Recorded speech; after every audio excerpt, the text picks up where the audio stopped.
জীবনে এমন কিছু মানুষ থাকে যাদের জন্যই আমাদের হাসি, আবার সেই মানুষটার জন্যই একদিন চোখের জল ও নামে।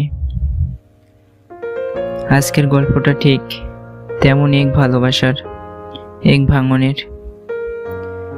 তুই এসেছিলি আমার জীবনের আলো হয়ে, তোর হাসি আমার সব দুঃখ ঢেকে দিত। তোর কথা শুনলেই মনে হতো সুখ আসলে খুব ছোট ছোট জিনিসের মধ্যেই লুকিয়ে আছে।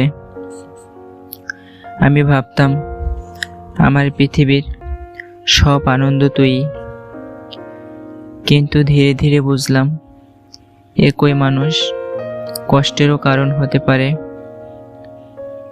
তুই যেদিন নীরব হয়ে গেলি, সেদিন থেকে আমার সব কিছু ভেঙে পড়তে শুরু করলো।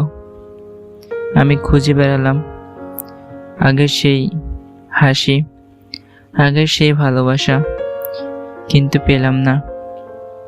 অদ্ভুত এক টানাপোড়েনের মধ্য কাটত আমার প্রতিটি দিন। মাঝে মাঝে মনে হতো আমি তোকে ছাড়া থাকতে পারবো না, আবার তোকে নিয়ে থাকতেও পারছি না।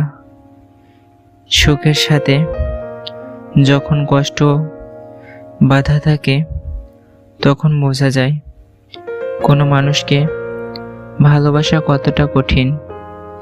তুই ছিলি আমার সবচেয়ে বড় সুখের কারণ, কিন্তু শেষে তুই আমার কষ্টের সবচেয়ে বড় কারণ হয়ে গেলি।